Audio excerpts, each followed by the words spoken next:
Join me in a nice warm LA welcome for the first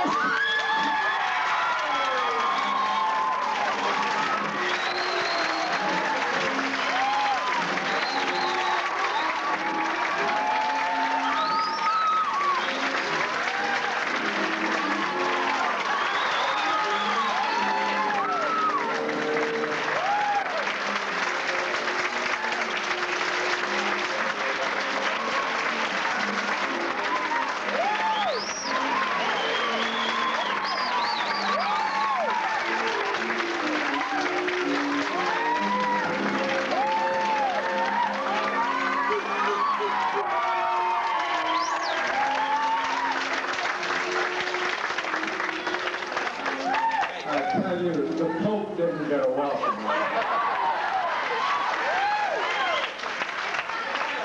Gee, I was pretty calm until I heard that. You scared the hell out of me. Listen, I never mind. What's that? Doesn't look as good as you. Oh, you know, it's funny. She said the Pope doesn't look as good as me. I tell you something. He's a good-looking man, though. There was one that somebody told me. They said, "Tell me, why in the hell did you do that 137-year-old man in the next generation?" The new generation.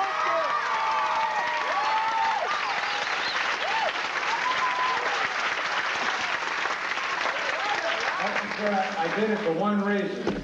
Now then, when I walk down the street, they say, "Gee, he looks a lot younger."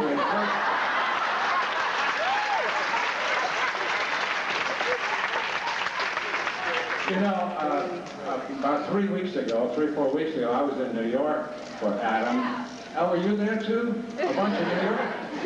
It's great. I love that city. They make the best dill pickles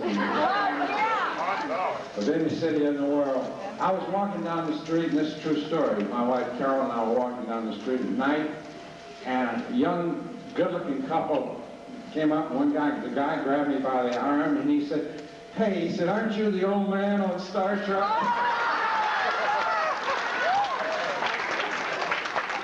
Oh boy, I said, "Hey, you know, even with that makeup, it doesn't help." But anyhow, that was a well-kept secret. When I was in New York, it was an odd thing. The people from Long Island had seen it when I appeared there on Saturday. And the people in New York City hadn't seen it and would not have seen it until the next Monday night. So one gal stood up and said, "Mr. Kelly, how long did it take to put that makeup on for you?"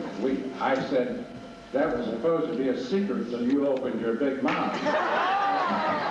But it was amazing what a well-kept secret it was. I thought at the time that's what we intended to do, and my main reason for doing that, I was in Richard Arnold's office one day, and Dorothy Fontana was there, and she came in and she said, "Dee, I would like to have you read this part of the Admiral." I said, "For what?" I said, "I'm not going to be in this picture." She said, "Well, just read it." So I read this little moment, and I said, "Gee, it's a beautiful moment, Dorothy." And Dorothy has a talent, whether she or Gene, they both have the talent, whoever wrote it. Each one of them, I know, have a facility for making some moments even better than long scenes. So I left the office without any kind of commitment at all, thinking no more about it. And then Gene called me, asked me to come over and have lunch, and we sat down and talked about it. And I began to think and reflect about how much Gene Roddenberry has meant to my career over the years. I've had a very long relationship with him, beginning in 1960. And I thought, gee, it would be a nice thing to do it for Gene, and perhaps it would be some little way of maybe giving back to him what he had given me over those many years. So that's the reason I decided to do it. And I enjoyed doing it and had a lot of fun doing it, and I'm very glad that we were able to keep the secret as well as we did. Here's to you, little Sarah and Brandon.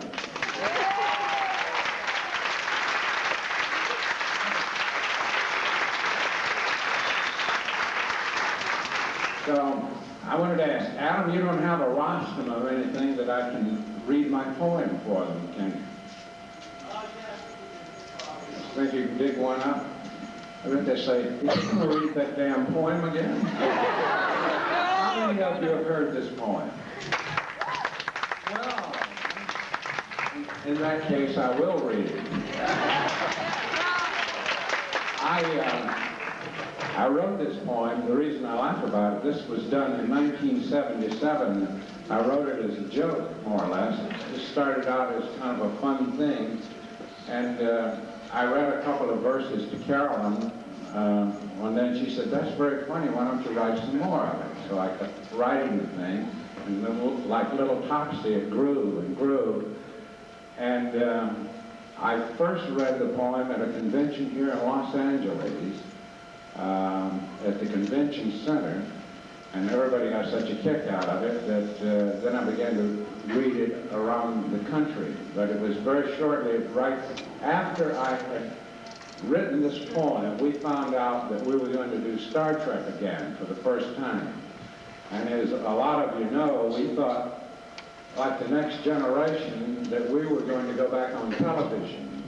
We were going to originally do it as a 90-minute film, and hopefully we would have done like 90 minutes a year. So when I wrote this thing, the idea behind it was that we had all gone our own way, you know, everybody was scattered out. Leonard Nimoy was in New York doing a play, and Jimmy Doolan had bought an RV and he was riding around the country. And you all know George Takei. George with that crazy laugh, that ha, ha, ha, ha. Well, he was working on the mayor's staff, and the show was with NASA. And I just started to kind of put everything together, and about how Gene first wrote this thing, his first screen, this play, and took it to NBC, which is located on Burbank, Hollywood Way, to try to sell it. And this is more or less what took place during that time. So I'll give it a whirl for you here. I'm a doctor, not a...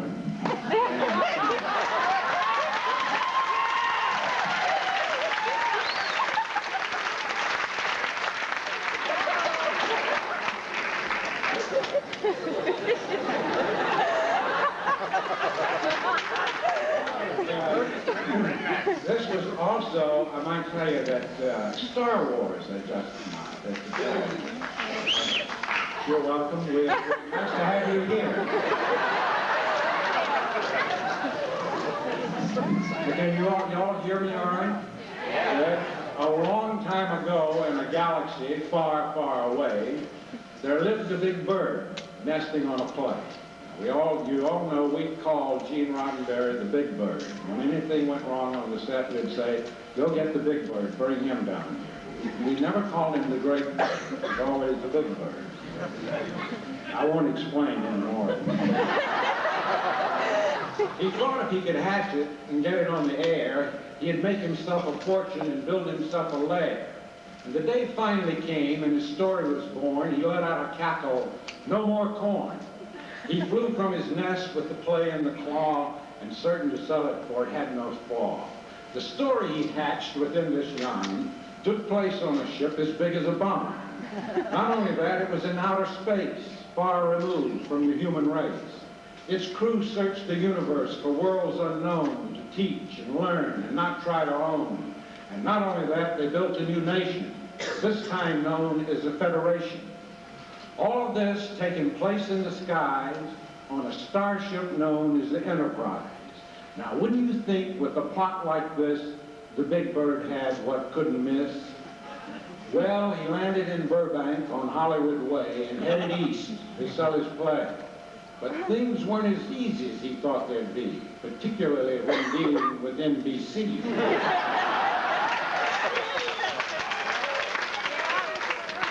But the Enterprise crew was one of a kind, superb in their work, with good things.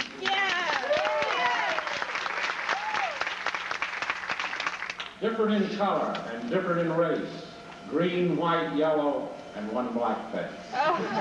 Now at first, the black was not to be, till the big bird screamed at NBC. Yeah.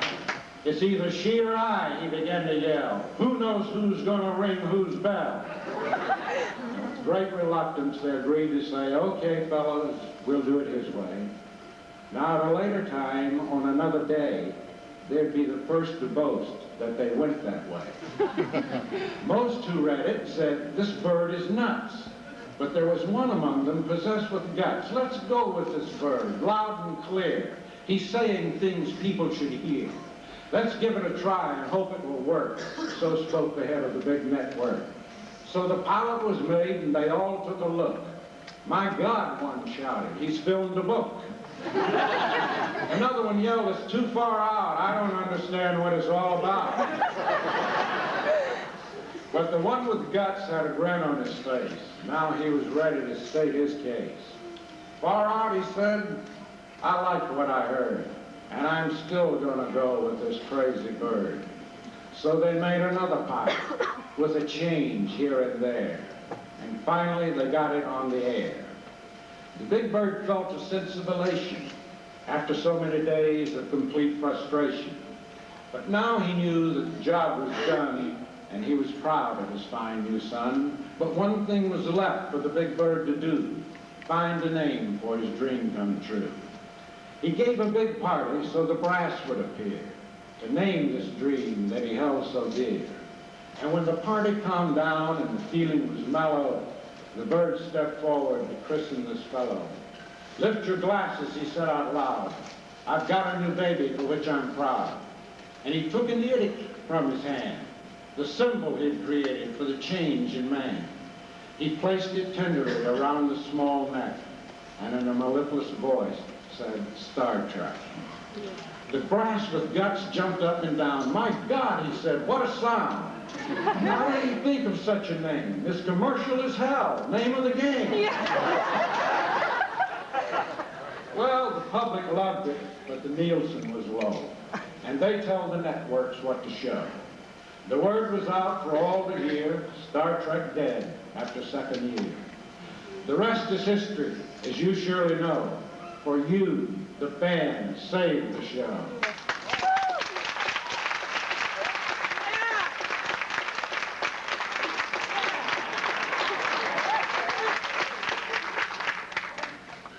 The millions of letters that you sent to the brass, simply knock them on their ass.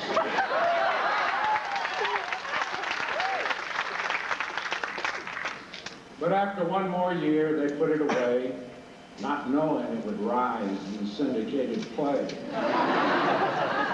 Then came conventions and letters and toys, reruns and ratings and lots of noise. Finally, the studio was heard to say, we'll remake Star Trek another way. How will we do it, one of them said. Not as a series, the reruns aren't dead. Well, let's do it as a movie, a special, or a play. For heaven's sake, let's do it some way. Precious moments are flying by, and the actors are aging and soon may die.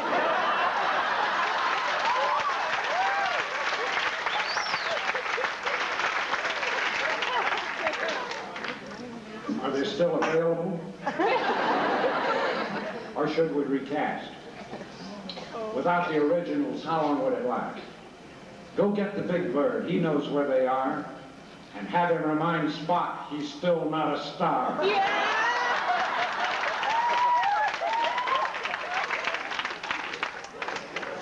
We've got to keep their egos down in case replacements can't be found. So in flew the big bird, ready to squeal, naturally anxious to make a deal. Jesus, I'm a doctor, not a poet.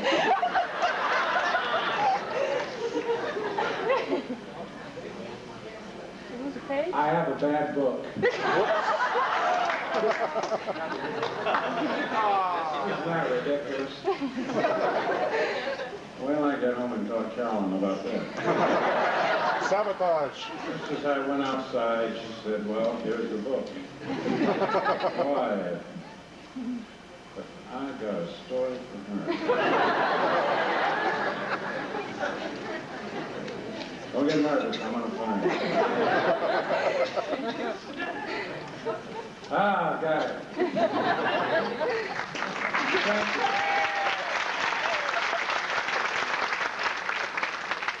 Thank you, dear lady. First, he said, we should discuss the star, for all of them probably think they are. Don't be funny, the executive said. If that's the case, the whole thing's dead.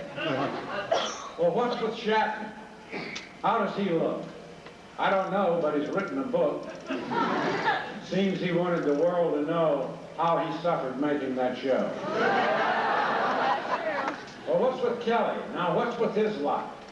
Well, he's living in the valley with the very same wife.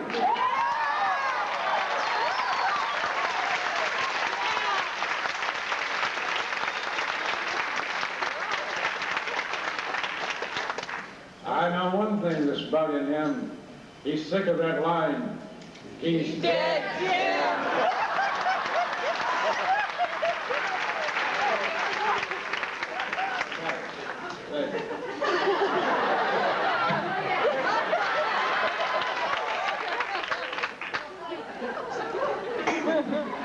Now about doing, the one with the fro. Well, he bought a motor coach and hit the road. He's grown a beard and it's silver and black. He says he wants to keep it if he comes back. Well, what about the Kai? He flew the damn ship. Well, he's into politics, a whole new trip. He had a job on the mayor's staff, but they couldn't take that crazy laugh.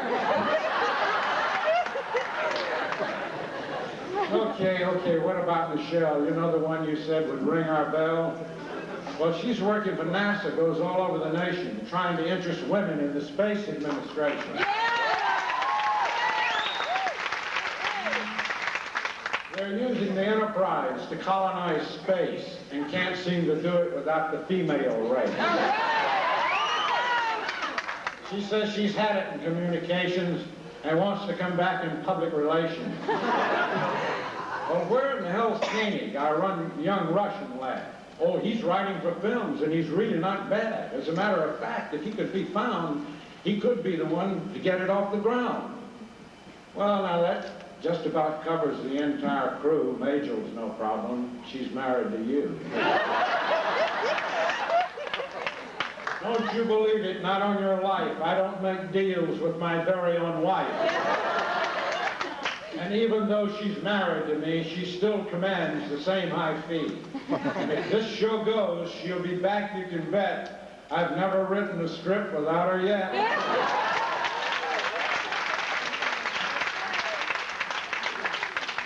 All right, now we'll try to find the last page of it.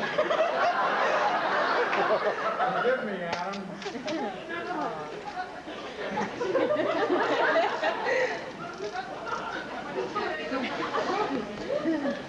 We got it, Adam. There's one more actor that you've left out that I really think we should talk about. I know it's something you hate to discuss because it's going to create quite a fuss. I'm referring to Nimoy and what he has to say. He's in New York doing a play. He's portraying a doctor and says it's a joy.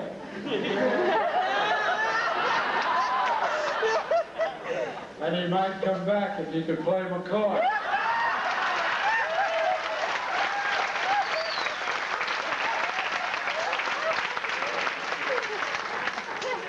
McCoy's role, the executive said, by God, man, he's out of his head. Well, I'm telling you, now that really takes guts. The brats will think we've all gone nuts. What about Kelly? If Spock plays McCoy, he'll just flip if we get another boy. The big bird spoke with that smile on his face, the one he wears when he's solved a case. Easy, gentlemen. Don't worry about that. I can fix him in nothing flat. So just relax and calm your fears. I'll paint Dee green and give him the gift.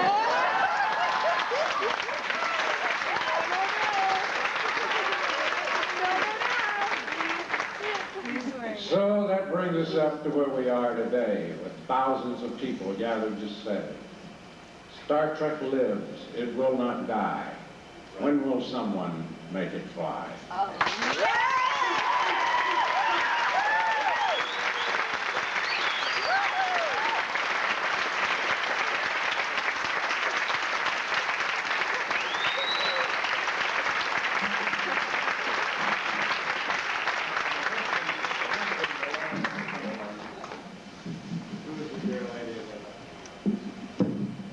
I hope you're getting the right one back. You go through it and see if it's all right. Thank you, Miss Brantley.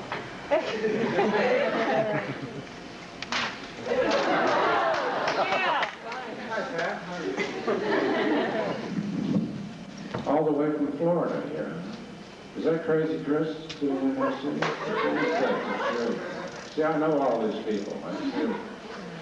Welcome. Glad to have you. Thank you for that lovely little drop of medicine you dropped in the limo.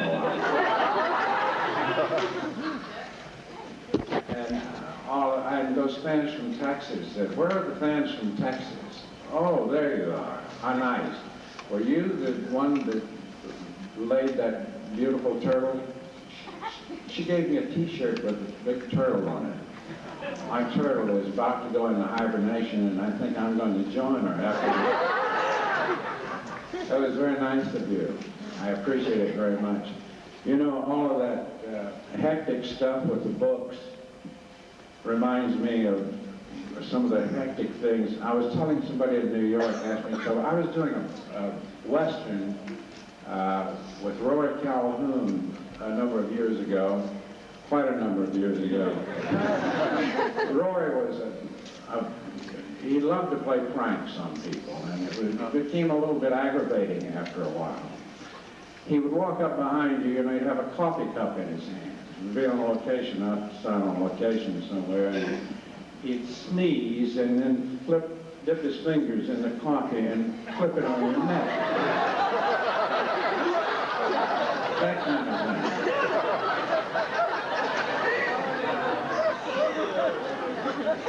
One day I was sitting in a chair outside. It was very cold. We're out on location. And I was reading a magazine of some sort before we waited to go into a scene. And he came walking by with Chill Will. Do you remember Chill Will? Yeah. And here he was with his coffee. And I had my legs kind of stuck out there. So he trips and makes a big thing of it and pours the coffee over. And I said, oh, I'm sorry, D, this and that. And he goes on his way. Now, we were staying in little canvas dressing rooms on location at that time. They had little electric heaters in them. And I noticed that the convenience man was going around cleaning up after the horses. A big shovel, which they have to do. Somebody for everything. So I went over and slipped this guy a couple of bucks and said, you do me a favor and bring a fresh shovel of that in to follow me.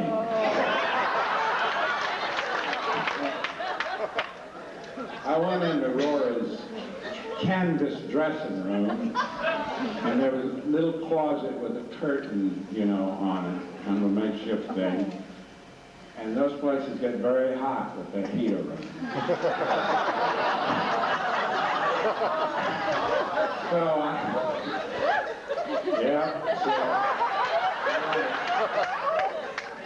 So I opened up the curtain, and I noticed he had this beautiful sport jacket in great kind of flat.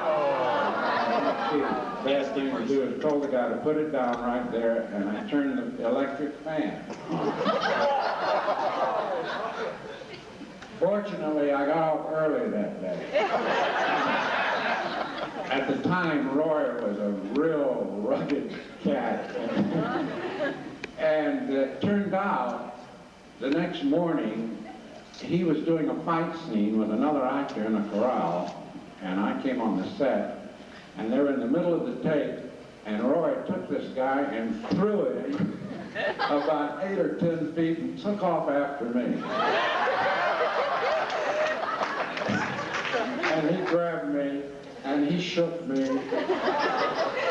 and he said, "You little shit." He said, "I was going on Art Linkletter's show last night."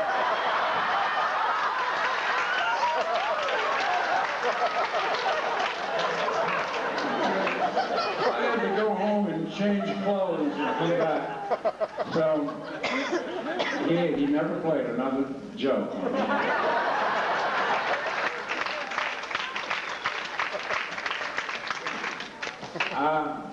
I want to find out what's going on from some of you people, and so if you have a question, I would like to, yes. Actors always have roles they're most proud of, and they have ones they would like to forget, you know. And I was wondering, is there any roles that you're most proud of, and some that you would like to forget, and what they are? I'm not going to mention those I'd like to forget. I don't know, you know, it's amazing what some people like, what the actor likes, and what the public likes. I have done things that I've thought, God, I hope nobody sees that, you know. Because really, as you all know, I go a long way back in pictures, and I've done a lot of television, a lot of westerns, and a lot of movies. I've done a lot of bad things to pay the rent, everything, you know. That's why I enjoyed being a heavy for so many years. You just work like crazy if you establish yourself as a good heavy. You always get killed. You do your best not to, because that's the end of the money. But I don't know, I enjoyed one of the things that, I don't know, maybe just because it was a memorable experience, which I did for Gene Roddenberry. I did a show in San Francisco in 1960 for him called 333 Montgomery. Thank you. It just recently played again, oddly enough, on Arts and Entertainment, and I enjoyed looking at it again. I thought at that time, it was a very good piece. But Carolyn, my wife looked at it, she said, "I don't ever remember you looking like that." A thing that started me in heavy is many years ago, there was a show out here called You Were There. Yeah. And Walter Cronkite came out to New York and he narrated it. And it was a kind of a thing where they had actual anchor people, like today Jerry Dumpy and all those people. They would come out on the set and they would stop us in the middle of a scene. They'd be in a fight scene and they'd say, "Wait a minute, you know, I was doing gunfight at OK Corral there." And they'd stop me and say, "Mr. Clanton, what's the beef here?" You know, and go into a real documentary type of thing. And then I'd answer him and then they'd go on with the show. It was a very effective kind of thing. And I was playing Ike Clanton in Gunfight at OK Corral. It was not a huge part, but it made a big impression on people in the industry. And that was a favorite role of mine. And it set me off on the heavy thing. And I don't know, I have enjoyed, there have been things in Star Trek that I've enjoyed doing too. But it's very difficult for me to say that I have any one thing. I guess if it had to be the one thing, it'd be the first picture I ever made in my life. And that was a little film called Fear in the Night. See what one question you go into a long dissertation. Yes, you. May I have permission to give you a hug? I don't know about that. Old truckies never die. Come on up here and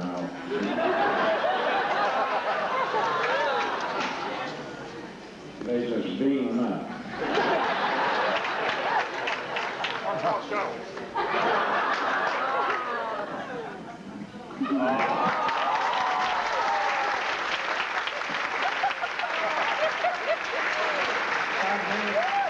If I had known that, I wouldn't have worn these strings around my glasses. Thank you. That's a very nice hug, and I appreciate that. They'll carry me for the next 2 weeks. Yeah. What do you like better, the movies or the series? The movies or the series? Yeah. They're two different animals altogether. The series had a plus at the time we were doing it because you're busier in a series. You're working every minute. In a motion picture, you come in at 8 o'clock in the morning sometime, at 9, and you sit around until 4 in the afternoon before they get to your scene. And by that time, you really mentally, it's very hard to bring yourself up to it. So in a series, there's hardly any time for much of that waiting around, except in very rare situations. I suppose now that I would choose the motion pictures. In 1966, I would have chosen the series. Yes. What is my favorite scene? What is my favorite scene? I don't know. I guess I enjoyed the hospital bit.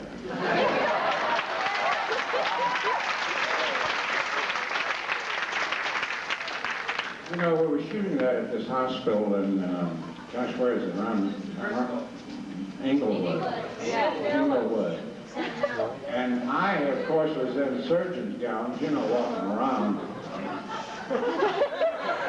And we were on the third or fourth floor, and we had to go downstairs to the commissary or wherever we were going to go.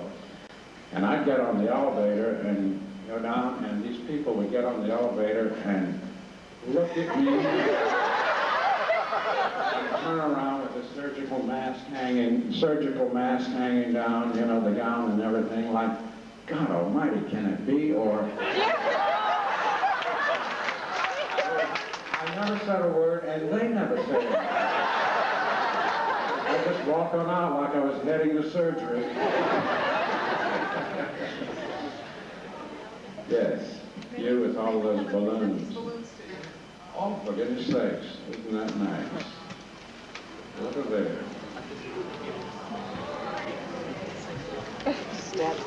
Oh, comments. Thank you. What is this? We're gonna sing. Oh, I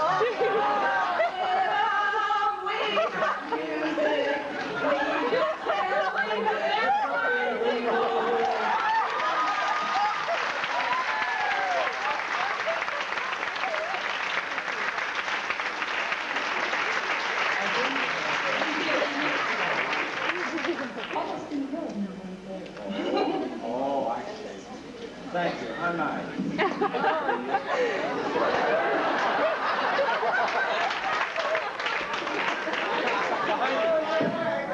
So far, so.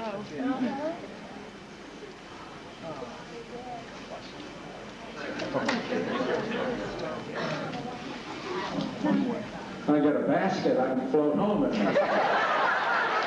That's very nice, thank you. Yes, the lady here. On the series, Star Trek, I've seen like all of them and stuff, and only have like 2 or 3 of them being fought with all the other people. How come just Spock and Kirk that fought with all the things? You usually like stand in the background or whatever. I'm a doctor, not a fighter.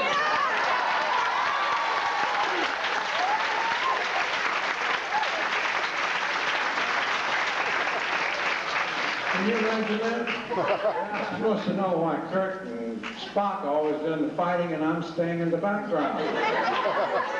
For those of you in the back, that's why I said that. Do you ever get it in your head I'm a doctor?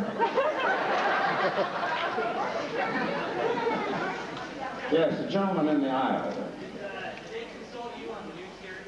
Did they what? Consult. Oh, did they consult me on the new series? About what? Sick bay. About the character that I played on it? Oh, no, none of us were consulted at all. No. That's a first. They got a girl doctor.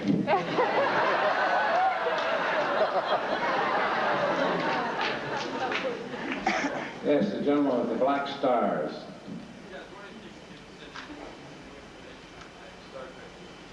Any information on the next Star Trek movie? Yes, it's been delayed. For years. It's been delayed Leonard's left till his net. next year, next October. For production or release? Production. Oh, no. Remember that line in there? The actors are aging and soon may die.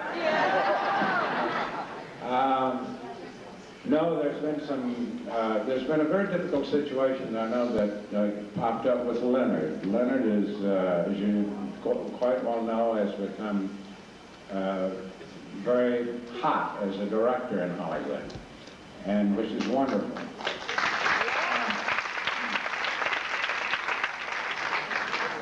He has had numbers of things offered to him, and a particular property which he felt that he could not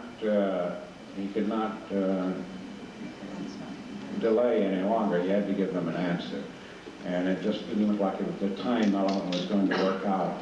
So that is the main reason for the delays, that Leonard can proceed on this next motion picture that he's going to direct. Yes.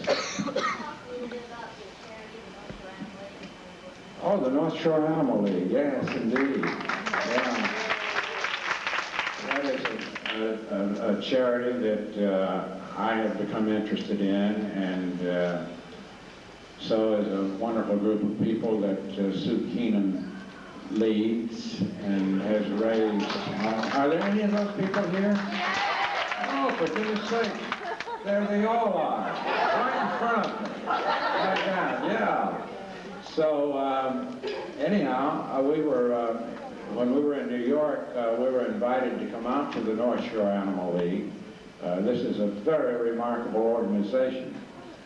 So Carol and I went out there and spent the day and had a wonderful time. This is an organization that saves animals. They will go to kennels and take them out, those that are going to be done away with, and bring them to this place. And the sick, they nurse back to health, they put them into shape, they have these vets there working all around the clock, and people come from all over to adopt these animals. It's just a remarkable place, and we've become very interested in it, and it was a remarkable experience for us to go out there and to go through that facility and see what these people do. I've never seen anything like it in my life. It's really heartwarming.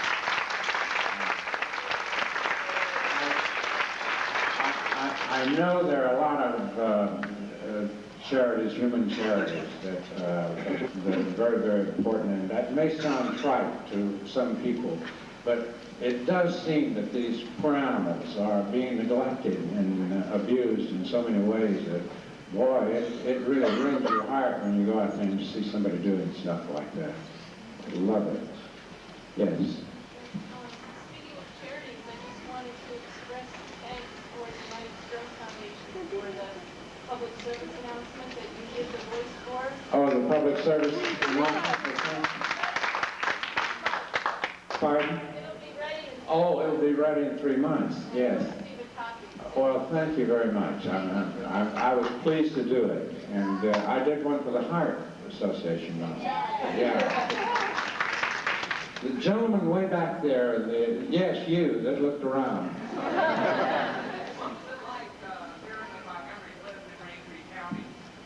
That's a very interesting experience.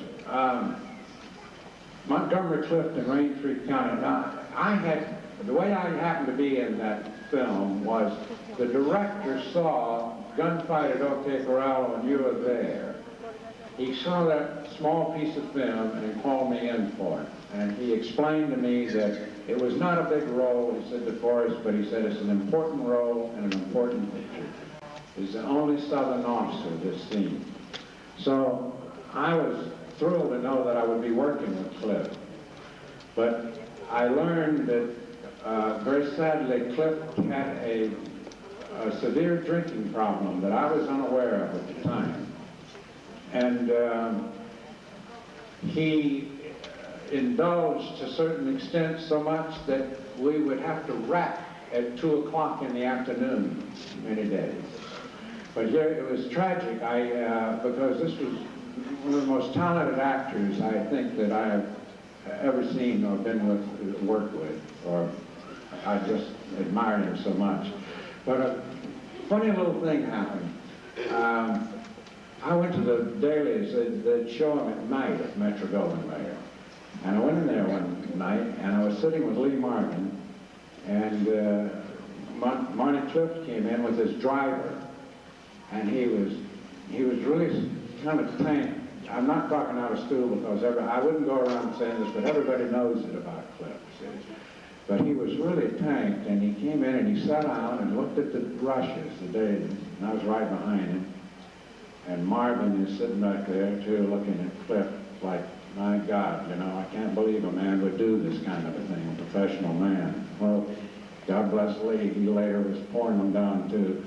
But anyhow, he had this beautiful scene with this actress whose name escapes me that was in it. She was the lead, one of the leads, not Elizabeth Taylor, the blonde.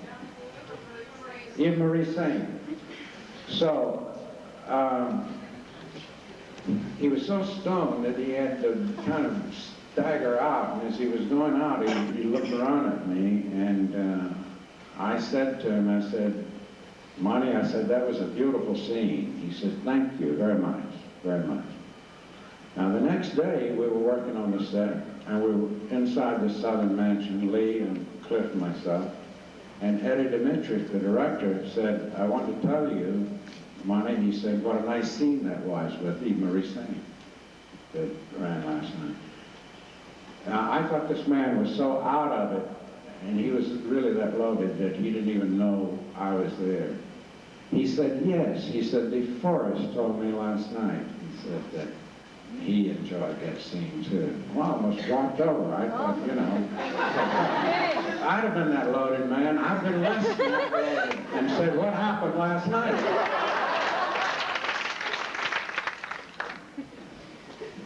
Yes, you. How was the experience with all the other actors? It was the 75th anniversary? No. Is that what you're talking about? Yeah. Oh, yes, that was a big thrill. Yes, the Life magazine 75th anniversary. I beg your pardon? It was Life, yes. That's an interesting thing because I think that I had just about as much history on that lot as anybody. I signed at Paramount in 1946 as a young kid. And I was there when Gary Cooper was there, and Bing Crosby, and Marlene Dietrich, and people like that. And to be invited there to have that picture made was a real thrill, and to see some of those people that were still around. I felt very flattered that I was included in it. Thank you. Yes, in the red. What was the first play you were in? What part did you play? The first play I ever played was when I was in grammar school. I did Tom Sawyer, White Watches the Fence.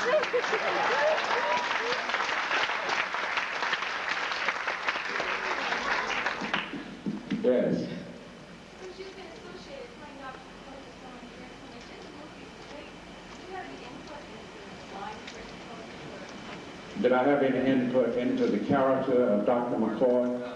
Gene Roddenberry had laid out a character analysis for each of us. And so I more or less followed what he had written with the, I had had previous conversations. Gene knew me so well before then, and Gene knew that I originally was from the South. And he incorporated that into that character. But he had patterned him after more or less a future H.L. Mencken type of character. And the rest of it more or less evolved.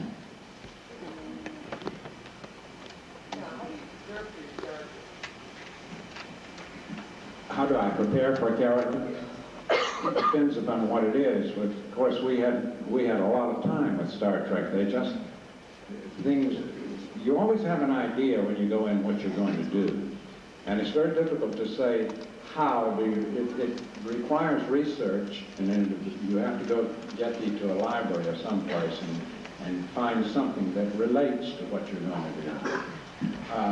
If you're being thrown into the heavy situation, I always tried to do something a little bit different with the heavy, whether it was, I don't know, flipping a coin over my fingers or doing, but you see, there were about 6 or 8 of us at that time. There was Lee Van Cleef and the guy with the crazy eye, Jack Elam, and I was the clean-cut heavy. I was the guy that would smile and shoot you.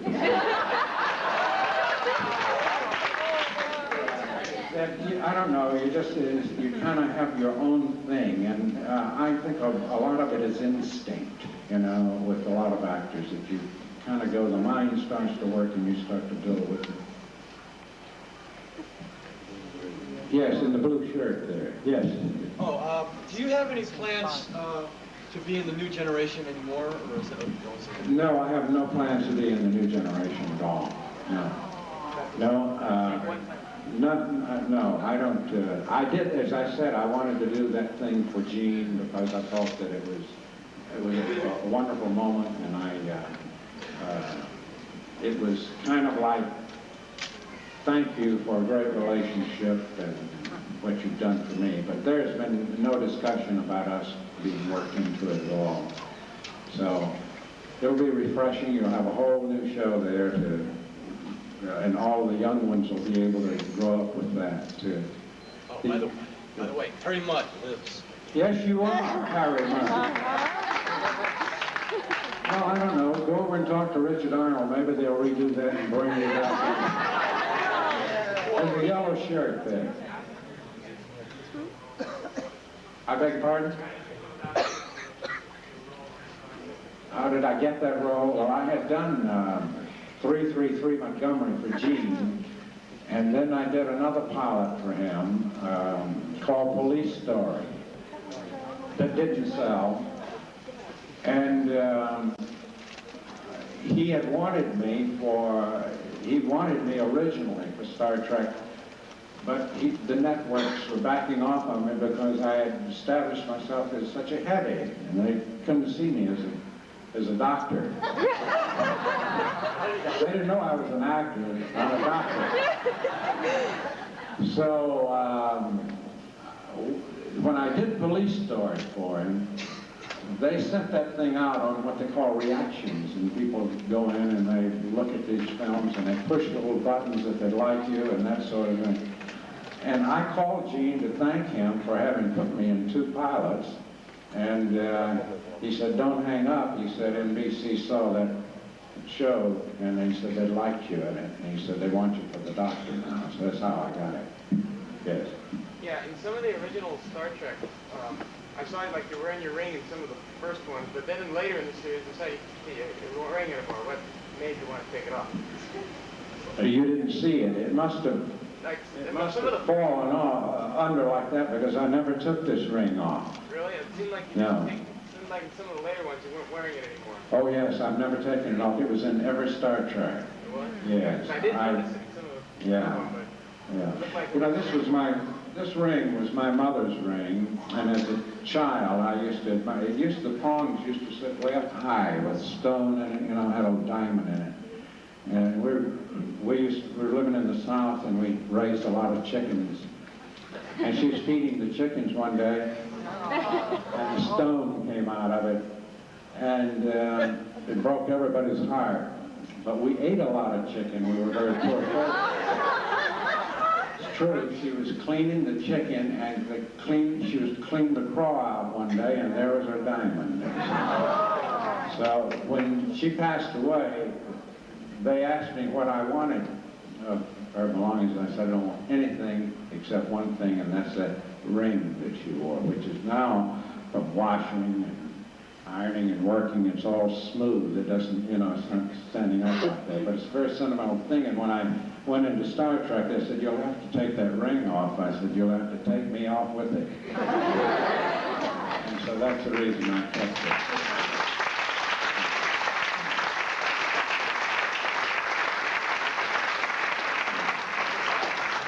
Gentleman in the hat.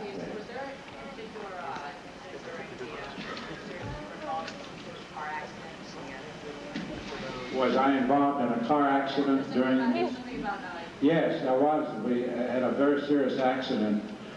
I had brought a new Thunderbird. That was in 1968.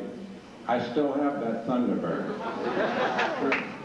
Leonard bought a new 1968 Buick, and we parked side by side outside the soundstage where we worked. And Leonard, Bill, and myself, three of us. And I got off early one day, just around noon, and I left the wheels of my car turned toward Leonard's Buick. And I was in a hurry to get off the lot, and I stepped on it, and I went right into his new Buick. It's a true story. Leonard is coming around the corner when this happened on a bicycle. Did he fall down? I swear to God, and he fell off of it. You want to see a funny sight? Two actors out exchanging insurance. That's the accident. Yes. Thank you. I would like to know if the 137-year-old Admiral McCoy is getting along any better with Mr. Spock now? He wants to know if the 137-year-old Admiral is getting along with Spock any better now. No? He's working in a tar pit on Vulcan.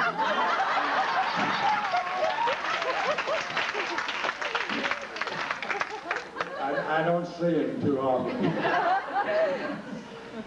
Yes, the gentleman in the blue shirt back there. Yes, you. I was wondering what motion pictures or movies you're making now. Which ones am I making now? I'm making home movies now. No, I'm not doing anything at the moment. I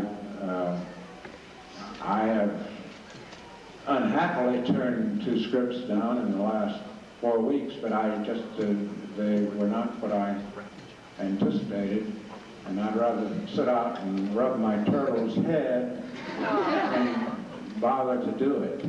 The lady in the white t-shirt with, are those penguins? Puppies? Puppies. Oh, I see, yes. Well, that has nothing to do with your question.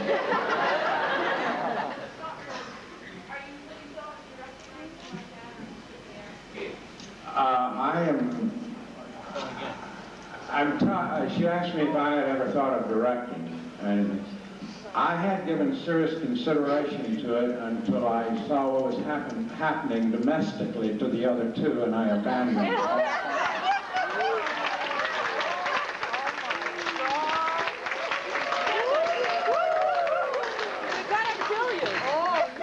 Just being an actor takes enough time.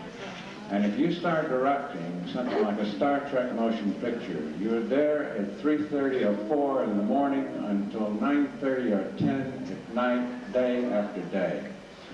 I don't know. I guess that doesn't appeal to me. I admire Leonard very much for what he has done. He's just the guy that can do it. Yes. How did I enjoy working with Sinatra on Marriage in the Rocks? God, y'all see everything. What were those pictures you said you hated most? No. I don't. No, I'm not going to get in trouble with the mafia.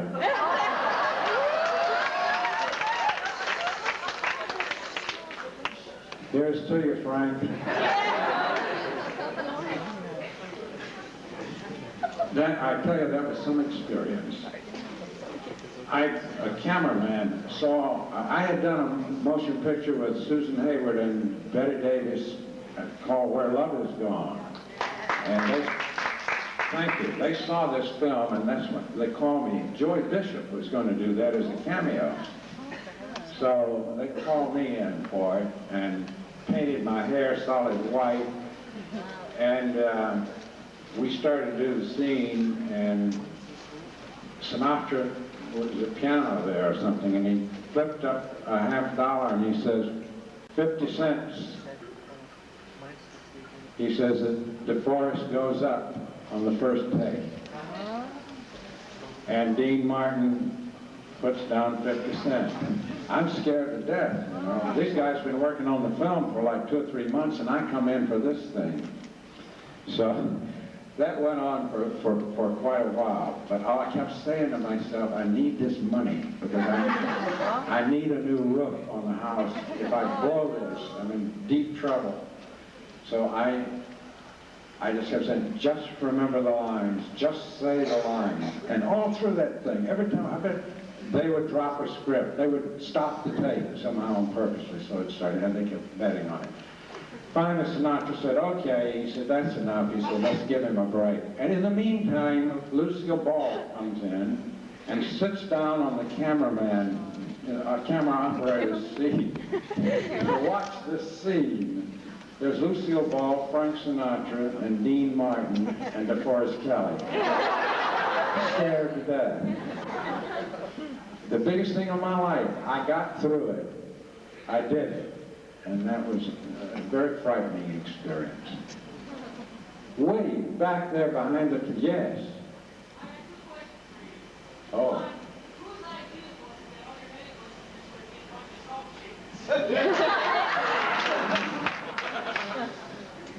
Whose idea was it that the medical instruments were to be salt shakers? That had to be the property man. I had nothing to do with it. But actually, everybody thought they were. They were not. They looked like them. They certainly did look like them. But they really weren't designed as salt and pepper shakers. What is the next one?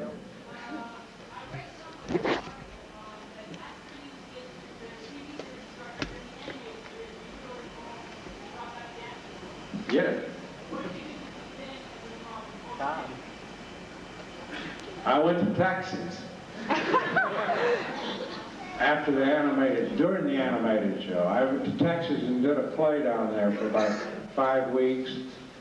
And then I loafed all the way back through Arizona and came back home, and I did a pilot of a series called The Cowboys.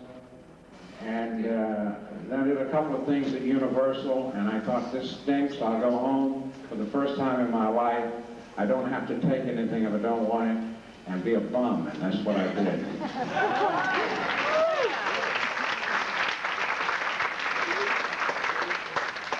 Yeah. I'll tell you something interesting. People have asked me, you know, about Star Trek and how I feel about it having typecast all of us, so to speak. And I have told this before, and I say it again. If I had not had the career as a young man that I had from Paramount Pictures on into the golden era to experience all of that, and had not done what I have done in my own little way, if I had just gone into the show like, say, The New Generation, and I hadn't done anything before, and then that had happened to me, I would have thought, my God, what I missed, what did I miss? But I feel so fortunate to have had the experience that I've had in the motion picture business, that Star Trek just became cream on top of the coffee for me. Thank you very much.